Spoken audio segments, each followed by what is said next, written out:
m'appelle Morvan Gégou. Alors j'interviens principalement autour du Laridé de la Côte, dit de la Côte, de la région de Carnac, et je suis spécialiste des danses du Grand Vannetais. Le lien avec le terroir, moi de base je ne suis pas de là, parce qu'on est tous de quelque part, mais moi je ne suis pas de là, mais j'habite dans ce terroir-là, sur le beau pays d'Auray. Moi je suis originaire du pays gallo, à côté de Paillac, donc qui est quand même un grand pays de chanteurs et de ridés aussi.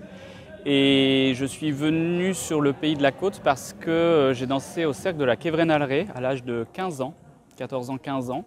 Et c'est là que j'ai rencontré la dame qui est devenue mon épouse. Et donc je me suis installé dans le pays d'Auray. Donc c'est un lien à la fois de cœur pour mon épouse et un lien affectif pour le territoire, la langue et le pays. C'est un terroir qui est posé, tranquille. C'est un peu une main de fer dans un gant de velours, parce qu'il y a beaucoup d'énergie, mais tout est canalisé, concentré. Et puis il y a aussi la musique, le biniou bombarde, qui est implanté là-bas depuis très très longtemps et qui continue toujours, parce que c'est un terroir qui est extrêmement dynamique en termes culturels. Il y a beaucoup de bagadous, il y a beaucoup de chanteurs encore. On avait eu les Trouseriandes par exemple, les Corneriandes Punières, donc c'est un terroir qui est toujours vivant et qui continue d'évoluer avec le temps. C'est une ronde, donc une danse communautaire, une danse de bras, donc où en fait on va chercher à trouver son bien-être dans l'ensemble, dans la communauté, le fait de trouver un mouvement général commun.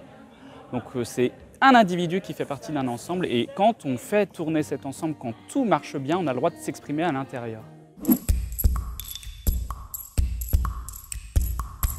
J'ai notamment pu aller rencontrer plusieurs fois Georges Bels, qui habite à Pontivy, mais qui est originaire de Plouarnel. Et dans une collecte, il me disait qu'il y avait une famille qui s'appelait Ré-Laridé, quoi.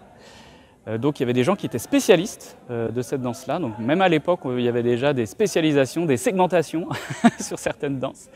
Et il y a une expression gagner sa croûte, si vous voulez, dans la danse. Donc c'est tout l'effort que justement individuellement on met en place dans la danse pour pouvoir la construire collectivement. Donc voilà.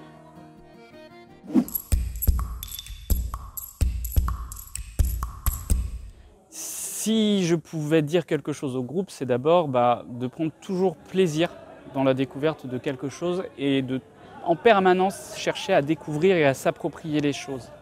De ne pas rester figé sur une manière de dire ou une manière de faire, puisqu'en fait, j'extrapole un petit peu, mais il y a presque autant de manières de danser qu'il y a de danseurs.